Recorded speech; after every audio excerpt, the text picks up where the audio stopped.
June মাস থেকে 31 জুলাই পর্যন্ত ফর্মে অনলাইন অফলাইনে আবেদন নেওয়া হয়েছে।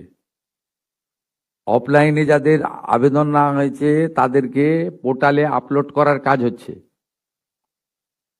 ভেরিফিকেশন করা হয়েছে। প্রথম যেহেতু আমরা জুনে লঞ্চিং করব বলেছিলাম, 28 লক্ষ লোককে এখান থেকে দিয়েছিলাম।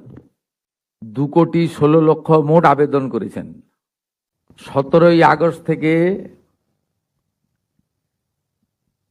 10ই জুলাই পর্যন্ত যারা আবেদন করেছেন তাদের ভেরিফিকেশন কমপ্লিট করা যাবে, মানে 10 তারিখ পর্যন্ত এই মাসের।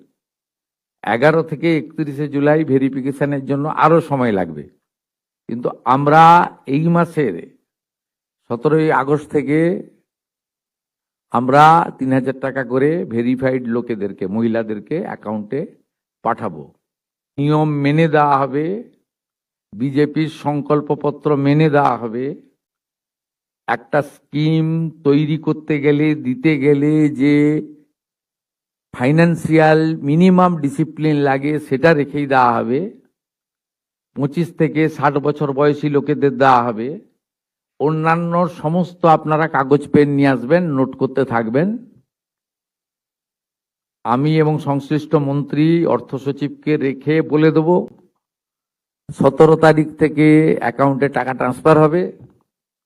আর এটা কেবলমাত্র এই মাসে হয়ে যাবে, পরের মাসে থেকে বিজেপি সরকার যতদিন থাকবে প্রত্যেক মাসে দ্বিতীয় সপ্তাহে টাকা ট্রান্সফার হয়ে যাবে।